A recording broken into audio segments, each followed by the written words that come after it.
Bukan hal yang mengejutkan bila saat ini seni budaya tradisional kian tergerus oleh masuknya budaya asing. Salah satunya adalah seni tari wayang orang yang kini mencoba bertahan tetap eksis meski harus kembang kempis di terpa zaman. Di Semarang, kelompok wayang orang Ngesti Pandowo membuktikan eksistensinya tetap berdiri meski hanya dengan penonton yang dapat dihitung dengan jari.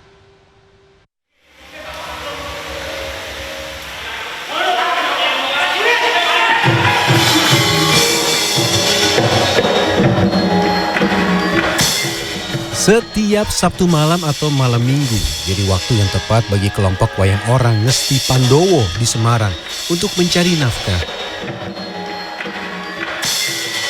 Bertempat di Gedung Narto Sabdo, Kompleks Taman Budaya Raden Saleh, sejumlah kru anak wayang dan karawitan siap tampil pentas di depan penonton yang membayar tiket seharga Rp30.000 dan Rp40.000. Tidak berbeda dengan seni wayang lainnya, kisah drama Mahabharata dan Ramayana menjadi lakon yang selalu dipentaskan oleh wayang orang Ngesti Pandowo Semarang. Hanya saja, adegan atau fragmen yang dimunculkan selalu disajikan berbeda. Wayang orang Ngesti Pandowo berdiri sejak tahun 1937 dan mulai berkembang menjadi hiburan seni tradisional favorit pada tahun 1960 hingga 1970. Saat dua seniman besar Semarang, yaitu Sastro Sabdo dan Narto Sabdo, bergabung di dalamnya. Tata panggung, dekorasi, gerak tari dan kostum jadi keunggulan wayang orang Ngesti Pandowo dibandingkan dengan wayang orang lain, yaitu wayang orang Barata di Jakarta dan wayang orang Sriwedari di Solo.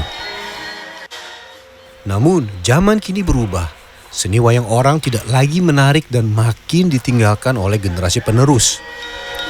Ngesti Pandowo pun mulai tersisih, namun mencoba bertahan untuk terus tampil di tengah gerusan masuknya budaya asing ke tanah air. Beberapa hal terkait penampilan mencoba disesuaikan dengan era saat ini. Di antaranya, durasi waktu pentas, pemilihan judul lakon, hingga penggunaan media sosial. Kalau dulu tuh durasi waktu tuh sampai 4-5 jam, tapi sekarang kita pendekkan menjadi 2 jam. Kemudian di samping itu judul cerita itu kita juga mengambil judul cerita yang banyak dikenal oleh masyarakat dan khususnya judul cerita humor itu yang banyak dikenal. Tahun bertambah, zaman berganti, membuat para anak wayang semakin menua. Bahkan sebagian besar sudah meninggal dunia. Anak wayang yang masih tersisa mencoba mencari penerus yang tentu saja harus memiliki jiwa seni tanpa pamrih, khususnya berkaitan dengan honor.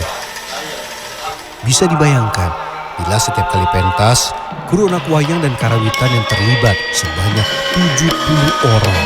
Sedangkan jumlah penonton tidak lebih dari 20 orang yang membayar tiket seharga Rp40.000. Kalau Sriwedari kan banyak PNS, Barata pun dekat dengan pusat, mungkin untuk dana-dana besar, tapi Ngesti kan jauh dari pusat. Itu pun kita masih bertahan, masih tetap bertahan untuk melestarikan budaya. Hetty merupakan satu dari beberapa anak wayang Ngesti Pandowo yang baru. Usai lulus kuliah jurusan seni tari tahun lalu, Hetty langsung memberanikan diri ikut masuk pentas di wayang orang Ngesti Pandowo. Baginya, bergabung dengan wayang orang Ngesti Pandowo merupakan kebanggaan dan masuk dalam laboratorium seni yang nyata. Ia pun berharap wayang orang Ngesti Pandowo tetap harus bertahan dan dilestarikan. Pengen ngajak teman-teman yang masih muda biar ikut gabung, itu dari segi penari, biar kita Ngesti Pandowo itu nggak mati, nggak diem aja di sini. Jadi kita bisa perform kemana-mana selain di gedung kita sendiri gitu. Tidak banyak masyarakat kota Semarang yang peduli dengan wayang orang Ngesti Pandowo. Jangankan untuk menonton, mengerti keberadaannya pun belum tentu. Cobalah nonton sekali 2 kali. Kita lihat di panggung sekarang, di sebelah panggung sudah ada terjemahan. Jadi bagi penonton yang nggak ngerti bahasanya, di situ ada teksnya bahasa Indonesia dan bahasa Inggris. Bertahan untuk tetap masih ada dan berdiri. Inilah semangat yang dimiliki kelompok wayang orang Ngesti Pandowo di Kota Semarang dalam menghadapi serbuan budaya asing yang semakin mengikis budaya tradisional. Tampil dalam waktu seminggu sekali dengan penonton yang dapat dihitung jari, mereka tetap berusaha mempertahankan eksistensinya dan menjaga serta melestarikan warisan budaya leluhur. Wayang orang Ngesti Pandowo jadi salah satu jejak sejarah peradaban budaya di Kota Semarang. Hidup matinya Ngesti Pandowo bukan hanya menjadi tanggung jawab para anak wayangnya saja, tapi juga tanggung jawab generasi penerus untuk mempertahankan aset peradaban bangsa ini. Damar Sinuko, Semarang, Jawa Tengah.